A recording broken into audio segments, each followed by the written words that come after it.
In most developing countries, the major problem for small business that people tend to talk about is funding, followed by marketing and sales. But there is a big issue that people don't talk about, and that big issue is inventory management. And we should be talking more about it because this is a major reason why many businesses fail.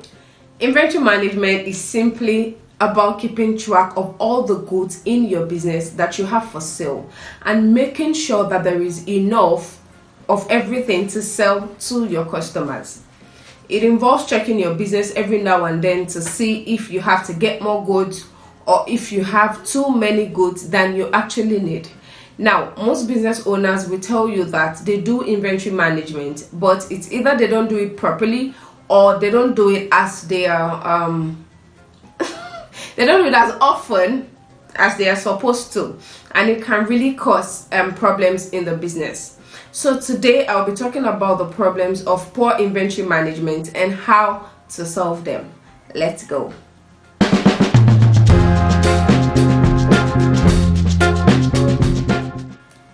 Welcome back. So today's topic is about poor inventory management, and one of the problems of poor inventory management is overstocking. Now you ask me, what does overstocking mean? Overstocking happens when you have too many goods in your business, more than you actually need. Let's take for instance, you sell baby clothing, and if you're not tracking your inventory properly, you may end up stocking a particular brand that people don't like, and by the time you realize it, no customer is there to buy it. So what do you do in such a situation? To address overstocking, the first thing is to check if you can return all or some of the goods to the suppliers, even if it will mean getting less than the money you paid for it. If that is not possible, then your best bet will be to put those goods on promo sales. People will always love to buy things they don't really like or need if it has a cheaper price. So you might lose some money over it, but it is better than not getting any money from it. Apart from this, you need to also do regular physical counts of goods so you don't overstock on goods that are not profitable. Another problem of poor inventory management is understocking, and this is the complete opposite of overstocking. In this case, you don't have enough of a highly profitable product in your business.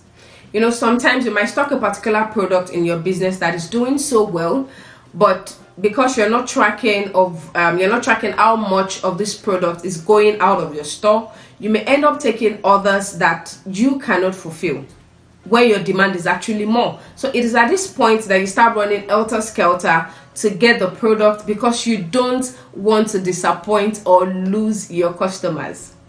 So to solve this problem, what do you do? Number one, you need to plead with your customers for more time to deliver their order. Then speak with your supplier or other competitors and get the goods from them to supply to your customers. In a situation where you're the manufacturer of that product, then you have to work extra hard on getting the product out as soon as possible. It's either that or you disappoint your customers. So you see, it is issues like this that can make you lose your customers. And since you don't want that to happen to you, you need to prioritize your most profitable products and make sure that they are always available for sale. And you can only do that when you constantly track the goods in your business. Another problem that comes out of poor inventory management is the issue of damage or expired goods. When you don't constantly track the goods you have in your shop or your store, you don't know how many goods actually get damaged or expire. And this issue kind of pains me a lot. I've consulted for so many retail businesses where they've lost millions of naira to damage and expired goods. There was a particular business where the damage and expired goods were worth over 2.5 million naira. Yes, I'm not kidding you. And that money was lost because no one was keeping track of the goods in that business. So to avoid having this kind of experience, you need to keep your storage system in order. Most times your goods get damaged or expired because you are not storing the goods properly or checking the expiry date of your goods.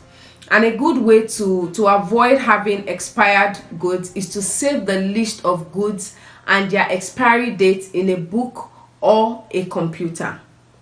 Now, if you use a POS software, ensure that the software you're using accommodates imputing the expiry date of your product so that you can be notified when the date of expiration is close. And that way you can always check them and push out goods before they expire. Lastly, when you have poor inventory management in your business, you make it easy for people, especially your employees, to steal from your business. If you remember in one of our last episodes, it was about discouraging employees from stealing from you. And you discover that if you're a business owner and you're not monitoring the number of goods that you have or the goods that is going out of your business, your employees will take advantage of this to take things out of your business. And it will be very easy for them because they know that their boss doesn't know much about the inventory. So you have to develop a system for checking the inventory in your business. It could be daily, weekly, or monthly, depending on your type of business and what works for you. So no matter how big or small your business is, always be involved in the management of your inventory. Excuse me, you're the one paying for it. Okay, so in summary, here are 3 things that you need to do constantly to manage your inventory properly. Number 1, focus on your most profitable products and make sure they are always available for sale. Number 2, track your sales to know what goods are leaving your business and the amount of the goods still available for you to sell. The 3rd one is conduct regular physical counts of the goods in your business to know the amount and check if they are damaged or close to expiry. When you do these things regularly, it will save your business from problems like overstocking, understocking, or even employee theft. So, dear business owner, you deserve a successful business after putting in a lot of money and marketing. So don't let poor inventory management take it all from you. Thank you for tuning in on this topic about the challenges and solutions to inventory management in small businesses. I believe that you now see that inventory management is as important as funding and marketing in your business. So if you found this video helpful or informative, don't forget to hit that subscribe button and click on the notification bell to stay updated on our new content. By subscribing, you'll never miss out on our latest insight and tips for building a successful business. Thank you again for watching. See you in the next video.